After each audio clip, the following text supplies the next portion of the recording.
પાર્સ માળિયા પુરુષાર્થ એજ્યુકેશન ચેનલમાં આપ સૌનું હાર્દિક સ્વાગત કરું છું। આજે આપણે વાત કરીશું ધોરણ 7 ની અંદર સામાજિક વિજ્ઞાનમાં પાઠ 14 એટલે કે લોકશાહીમાં સમાનતા।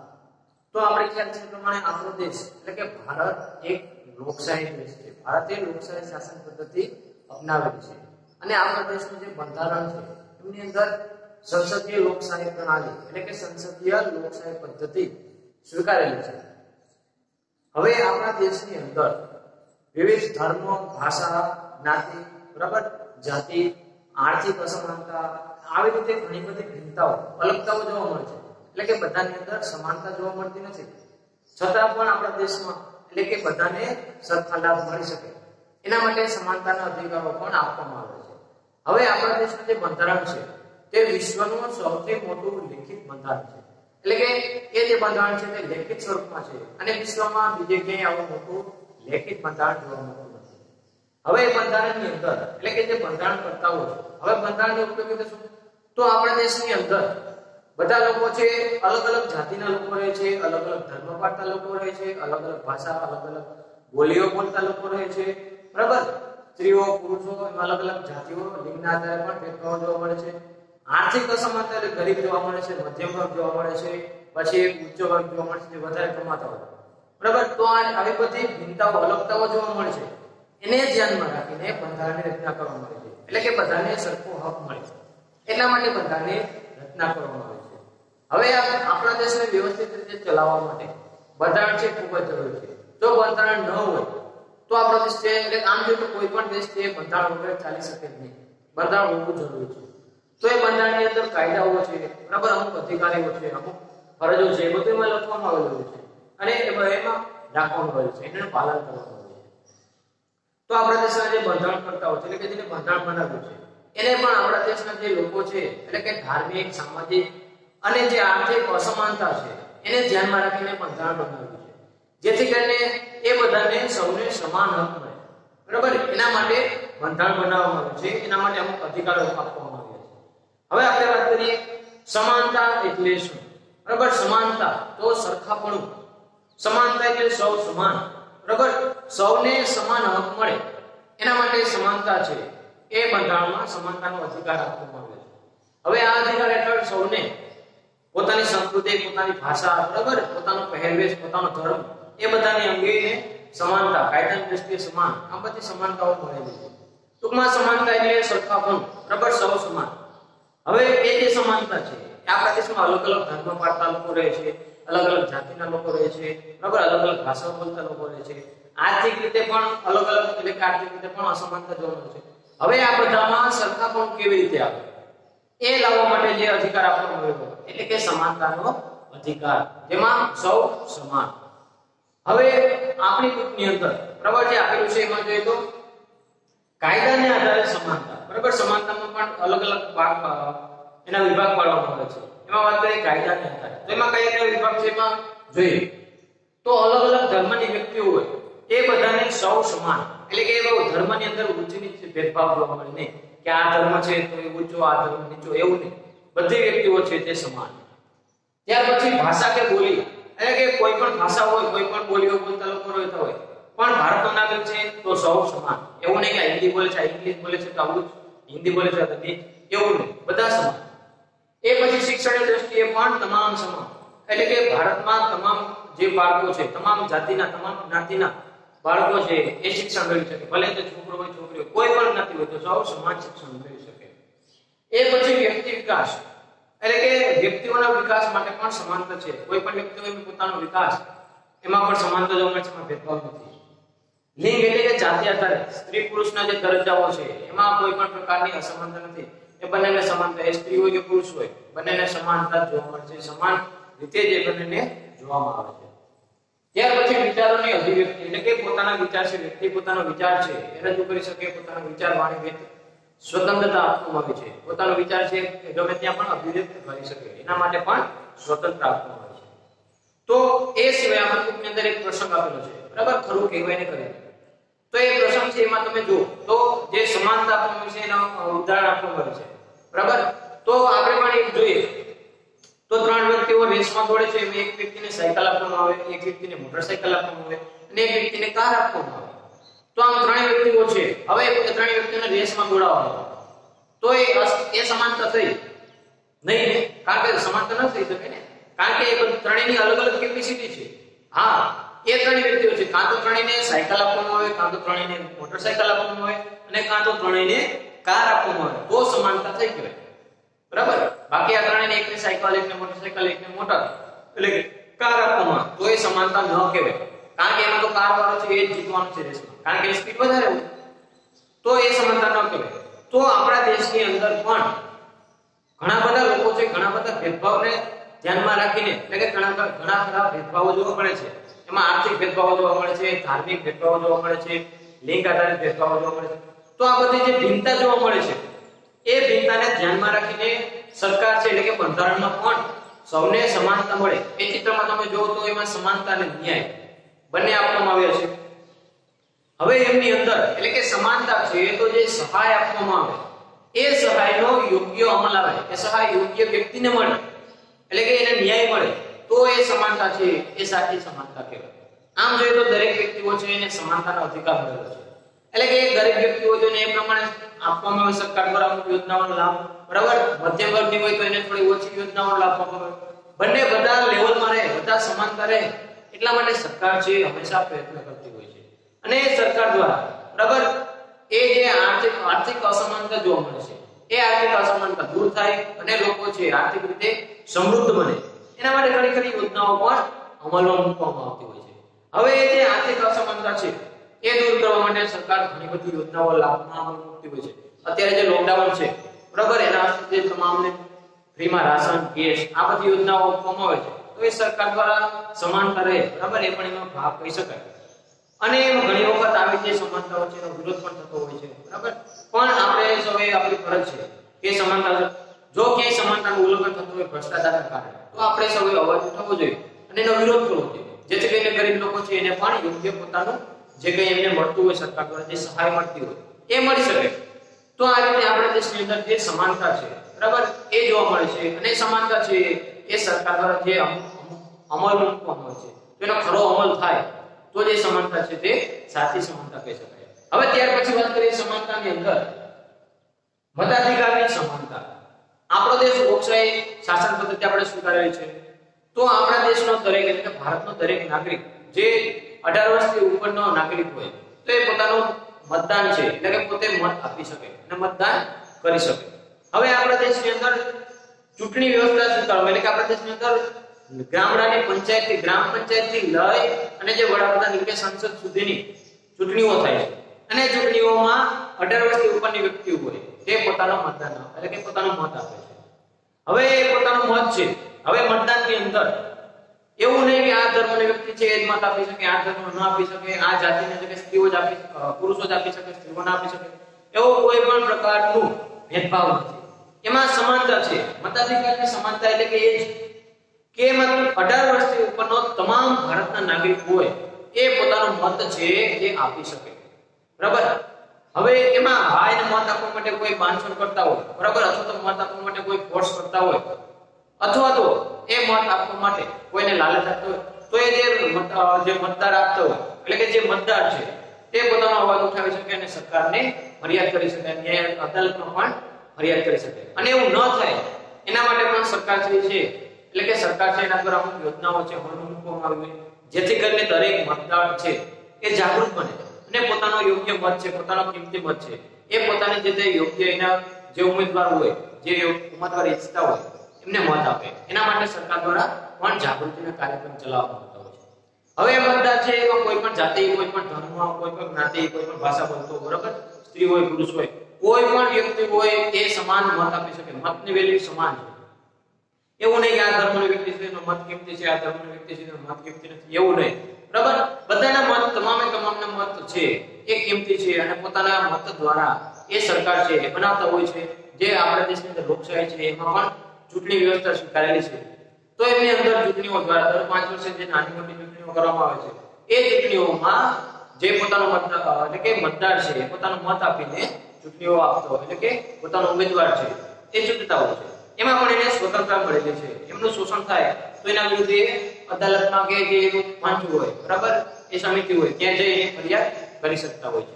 એના માટે જે જાગૃતિ ફેલાય એના માટે સરકાર છે એના દ્વારા ઘણી બધી યોજનાઓ પણ અમલમાં મૂકવામાં આવતી હોય છે. હવે ત્યાર પછી વાત કરીએ બાળ મજૂરી.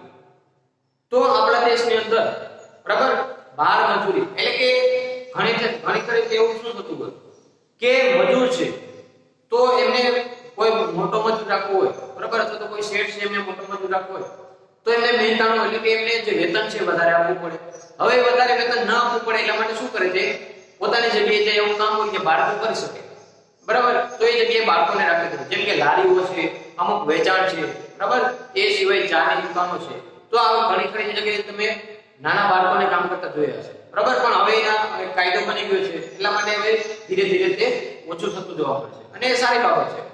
તો આપણા દેશની અંદર બંધારણની અંદર જોઈએ તો સરકાર દ્વારા બરાબર આરટીઈ રાઇટ ટુ એજ્યુકેશન દ્વારા એક કાયદો પસાર કરવામાં આવ્યો છે એક્ટ દ્વારા કે 14 વર્ષથી એટલે આમ જોઈએ તો 0 થી એટલે કે હજી 6 થી 14 વર્ષના જે બાળકો છે 6 થી 14 વર્ષના જે બાળકો છે એમને મફત ફરજિયાત અને સાર્વત્રિક શિક્ષણ મળી રહે એટલા માટે સરકારે કાયદો એક કાયદો બનાવ્યો છે. અને જો એનું ઉલ્લંઘન થાય એટલે કે બાળકોને 6 થી 14 વર્ષના બાળકોને જો આ શિક્ષણ આપવામાં કોઈ વિરોધ કરે તો એ વિરોધ કરતાને સરકાર દ્વારા સજા કરવામાં આવે, અમુક દંડ છે એને ભરવો પડે છે. એ જોગવાઈ પણ સરકાર દ્વારા બનાવવામાં આવે છે. હવે પહેલાના સમયમાં શું થતું કે જે નાના બાળકો હોય એમને ઓછું મહેનતાણા રહે એ જે તે શેઠ હોય તો ત્યાં એ કામ કરવા માટે એને રાખવામાં આવતું જે બાળકો કામ કરી શકે. તો એવી જગ્યાએ બાળકોનું શોષણ કરવામાં આવતું. આમ બાળકોને જે શિક્ષણનો અધિકાર મળવો જોઈએ એ અધિકાર એમને મળતો ન હતો. ઘણી જગ્યાએ એવું થતું કે જે છોકરીઓ છે બરાબર છોકરા છોકરીઓને ભેદભાવ જોવા મળતો તો એમાં છોકરાઓને ભણાવવામાં આવે અને છોકરીઓને શિક્ષણ આપવામાં ન આવે તો એ પણ છોકરીઓ જે છે બરાબર એટલે કે બાળકીઓ છે એમને શિક્ષણથી વંચિત રાખવામાં આવતી. તો એમનો અધિકાર છે એમને જે અધિકાર છે શિક્ષણનો એ મળતો ન હતો. પણ જો આવું કોઈ પણ જગ્યાએ થતું હોય તો એ ગેરકાનૂની છે બરાબર એટલે કે કાયદાની વિરુદ્ધમાં છે અને સરકારને ખ્યાલ આવે સરકારને જાણ થાય તો એ જે આવું કરનારું હોય એમની સામે કડક પગલાં લે છે, એમને દંડ ભરવો પડે છે અને એમને સજા પણ કરવામાં આવે છે. તો જે તમારા સમાજમાં પણ અથવા તો સમાજમાં કોઈ પણ જગ્યાએ આવું થતું હોય તો આપણે એનો વિરોધ કરી શકીએ અને આપણે એનો વિરોધ કરવો પણ જોઈએ. કારણ કે બાળકોનું શોષણ ન થાય એમાં જાગૃતિ આવે, બાળકોને પણ શિક્ષણ લેવાનો અધિકાર છે બરાબર. એટલા માટે એનો અધિકાર મળી રહે એટલા માટે આપણે અવાજ ઉઠાવવો જોઈએ, આપણે એનો વિરોધ કરવો જોઈએ. તો આમ સરકાર દ્વારા જે કાયદો છે કે બધા બાળકો છે એટલે કે નાની ઉંમરના બાળકો છે એ શિક્ષણ મેળવે અને પોતાનું ભણતર છે પોતે પગભર થાય એના માટે પોતે આગળ વધે એટલા માટે સરકાર કાર્ય કરે છે. અને આમ અત્યારે જોઈએ તો 14 વર્ષથી નીચેના બાળકોને કોઈ પણ જગ્યાએ કામમાં રાખવા માટે એ ગેરકાનૂની છે, કોઈ પણ જગ્યાએ કામમાં રાખી શકાતું નથી, એનું શોષણ કર્યું કહેવાય. અને જો એવું રાખવામાં આવે તો એને સજા કરવામાં આવે અને એમને દંડ પણ ભરવો પડતો હોય છે. તો એ પણ એ જોગવાઈ ત્યાં જોવા મળતી હોય છે અને એના દ્વારા એ જે બાળકો છે એનું શોષણ થતું જોવા મળતું હોય છે. હવે ત્યાર પછી આપણે વાત કરીએ કે શ્રમ અને મહેનતના ગુણ. એટલે કે શ્રમ અને જે મહેનતતાપણું છે બરાબર. તો એ જે છે એટલે કે મહેનતતાપણું છે અને શ્રમ છે એના વિશે વાત કરીએ તો ઘણી વખત એવું થતું હોય કે એક જ જગ્યાએ કામ કરતા હોય, એક જ સરખું કામ કરતા હોય સ્ત્રીઓ હોય અને પુરુષ હોય તો બંનેનું જે મહેનતનું છે બરાબર એટલે કે મહેનતાનું છે એમાં તફાવત જોવા મળે છે. હવે અમુક કામ એવો હોય તો એમાં જે પુરુષોને યોગ્ય આપવાનું હોય અને સ્ત્રીઓને ઓછું આપવાનું હોય એવો તફાવત જોવા મળે. અમુક કાર્ય એવું હોય કે જે બાળકો પાસે કરવામાં આવે જેથી કરીને એમને પણ મહેનત આપવાનું છે એ ઓછું આપવાનું હોય અને જે મહેનતાનું ઓછું આપવામાં આવે તો એનાથી શું થાય કે શેઠ અથવા તો જે જગ્યાએ કામ કરતા હોય તો એમને ફાયદો થતો હોય છે. એટલે કે આમ જે બાળકો છે એમની પાસે કામ કરાવી લેવામાં આવે અને કામ છે એમને મહેનતાણું પણ ઓછું આપવામાં આવતું હોય છે. તો એ રીતે એને શ્રમ કરાવે અને જે મહેનતાણું છે એમાં પણ ભેદભાવ જોવા મળે છે. ઘણી જગ્યાએ એવું થતું હોય છે કે જે દિવ્યાંગ વ્યક્તિઓ એટલે કે જે વિકલાંગ બરાબર તો એવા જે વિકલાંગ વ્યક્તિઓ છે એમની પાસે પણ કામ કરાવી કાઢવામાં આવે છે અને એમને ઓછું મહેનતાણું આપવામાં આવતું હોય છે. હવે સરકાર દ્વારા અમુક યોજનાઓ અમલમાં મૂકી છે કે આવા જે દિવ્યાંગ વ્યક્તિઓ છે બરાબર એમનું શોષણ ન થાય, બાળકોનું શોષણ ન થાય એના માટે અને દિવ્યાંગ વ્યક્તિઓ છે પગભર થાય એના માટે ઘણી ખરી યોજનાઓ અમલમાં મૂકે છે, એને જાગૃતિ ફેલાવે છે અને એમનું શોષણ ન થાય, એમને પોતે પગભર થાય અને પોતે યોગ્ય મહેનતાણું કમાતા થાય, પોતે પોતાનું ગુજરાન ચલાવતા થાય એના માટે સરકાર દ્વારા ઘણી ખરી યોજનાઓ અમલમાં મૂકવામાં આવતી હોય છે. તો આમ જોઈએ તો જે શ્રમ છે અને મહેનતાણું છે એમાં પણ ઘણી જગ્યાએ તફાવત જોવા મળે છે. તો એ તફાવત છે એ ભેદભાવ છે એને દૂર કરવા માટે સરકાર છે અમુક કાયદા અમલમાં મૂકે છે. બધાને શ્રમ છે તો બધાને સરખો શ્રમ એટલે કે સ્ત્રી હોય પુરુષ હોય બરાબર તો એને સમાન વેતન કરવું જોઈએ, સમાન કામ કરે છે. એમાં ભેદભાવ જોવા મળવો જોઈએ નહીં. જે દિવ્યાંગો છે એમનું શોષણ થાય, એમની પાસે લોકો કામ કઢાવતા હોય છે, એમનું શોષણ કરતા હોય છે, તો એ ન થાય એટલા માટે સરકાર દ્વારા એને કડક સજા કરવાનું પણ અને દંડ ભરવાની પણ જોગવાઈ કરવામાં આવે છે. તો આવી રીતે જે શ્રમ છે અને મહેનતાણું છે એમાં પણ સમાનતા જોવા મળે એ માટે પણ આપણું બંધારણ છે એમાં એના વિશે પણ જોગવાઈઓ બંધારણની અંદર આપવામાં આવી છે. ત્યાર પછી વાત કરીએ લોકશાહીમાં સમાનતા. બરાબર, લોકશાહી આપણે વાત કરીએ છીએ. લોકશાહી એટલે લોકોનું, લોકો માટે અને લોકો દ્વારા કરવામાં આવતું શાસન એટલે લોકશાહી. ટૂંકમાં લોકો દ્વારા શાસન કરવામાં આવે છે લોકશાહી. તો લોકશાહીની અંદર સમાનતા એટલે કે કોઈ પણ ધર્મ, કોઈ પણ જ્ઞાતિ, કોઈ પણ જાતિ, બરાબર, કોઈ પણ વ્યક્તિ હોય તો બધાને સમાનતાનો હક મળેલા છે. ઘણી વખત આપણે જતા હોઈએ તો ત્યાં ગરીબ વ્યક્તિ જોવા મળે છે, આપણે એના પર દયા આવે છે, તો એ દયા તો આવે છે, આપણે ખ્યાલ છે, પણ એ જે સામેવાળી વ્યક્તિ છે એમનું શોષણ થયું છે, એને સમાનતાનો હક મળ્યા નથી એવું કહી શકાય. કારણ કે જો પણ એમને પણ સમાનતાનો હક મળ્યા હોય તો એ વ્યક્તિ છે તે ગરીબ ન હોય. બરાબર, એ પોતે પગભર હોત, એને અમુક યોજનાઓનો લાભ મળ્યા હોત તો પોતે પગભર હોત, પણ ભ્રષ્ટાચારના કારણે આ સમાનતા છે એ ઘણી વખત એ સમાનતાના અધિકારો છે એ તમામ વ્યક્તિઓ સુધી પહોંચતા નથી હોતા અને એ વ્યક્તિઓ છે, ગરીબ વ્યક્તિઓ છે એનો ભોગ બને છે અને પરિણામે વધારે ને વધારે ગરીબ બનતા જતા હોય છે. તો આપણે પણ આવી જો વ્યક્તિઓ જોઈએ આપણે દયામાં આવે, દયાભાવ આવે તો સમજવું સામેવાળી વ્યક્તિ છે, બરાબર, અવલોકન દ્વારા આપણે કહી શકીએ કે વ્યક્તિઓ છે એમનું શોષણ થયું કહેવાય, બરાબર, અને એના હિસાબે એને સમાનતાનો હક મળે એટલા માટે આપણે કાર્ય કરવું જોઈએ, એને સમાનતાનો હક મળે, સમાનતાનો લાભ મળે. એટલા માટે આપણે પણ જાગૃતિ લાવવી જોઈએ, એ લોકોને જાગૃત કરવા જોઈએ. જે લોકો આવું કરે છે એની સામે ફરિયાદ નોંધાવવી જોઈએ, એની સામે આપણે એના વિરુદ્ધ અવાજ ઉઠાવવો જોઈએ. તો લોકશાહીમાં સમાનતા છે એ સાચા અર્થમાં સાર્થક થઈ કહેવાય, બરાબર. બાકી આપણા દેશમાં તો જોઈએ એ પ્રમાણે વિવિધતા ધરાવતો દેશ છે, ઘણી બધી વિવિધતાઓ જોવા મળે છે. તો એ વિવિધતાઓમાં સમાનતા લાવવી એના માટે સરકાર તો કાર્ય કરતા જ હોય છે, પણ ઘણી જગ્યાએ એવું થતું હોય કે ભ્રષ્ટાચારને કારણે એ જે લાભ છે એ તમામ વ્યક્તિઓને મળતો નથી હોતો અને એનો ભોગ છે એ જે વ્યક્તિઓ હોય એટલે કે જે લાભાર્થી હોય એનો ભોગ બનતા હોય છે. ઘણી વખત આવું પણ બનતું હોય છે. તો એવું ન બને અથવા તો એવું આપણે જોતા હોય આપણા સમાજમાં, બરાબર, તો એનો આપણે વિરોધ કરવો જોઈએ અને લોકો છે એમાં જાગૃતિ આવે એના માટે લોકોને જાગૃત કરવા જોઈએ. જેમ કે ગ્રામ સભા છે, બરાબર, તો વર્ષમાં 2 વાર ગ્રામ સભા બોલાવવામાં આવે તો એ જાગૃતિ કાર્ય માટે જ હોય છે, અથવા તો અમુક અધિકારીઓ હોય એ જાગૃતિ માટે એવા જે યોજનાઓ છે, અભિયાનો ચલાવતા હોય છે, બરાબર. તો એ એક સારી બાબત છે, સરકાર દ્વારા આવા અભિયાનો ચલાવવામાં આવે છે. તો એના કારણે લોકશાહીની અંદર સમાનતા છે એ જળવાઈ રહે છે. હવે ત્યાર પછી વાત કરીએ કે સમાનતા એક પડકાર, અસમાનતા એક પડકાર. ઘણી વખત સરકાર દ્વારા જે સમાનતાના જે કાયદાઓ છે અમલમાં આવે છે, સમાનતાના જે નિયમો છે બનાવવામાં આવે છે, પણ એમાં ઘણી વખત અસમાનતા પણ જોવા મળે છે. તો એક પડકારરૂપ છે, બરાબર. એક ઉદાહરણ પર આપણે બુકમાં આપેલું છે તો સમજીએ. હવે એક નાનું ગામ છે, એ ગામની અંદર 2 જ કુવાઓ છે અને 2 કુવામાં પીવાનું પાણી છે, બાકી કે ગામમાં પીવાનું પાણી નથી. હવે ગામ શું છે તો આખું ગામ 2 ભાગમાં વિભાગ છે.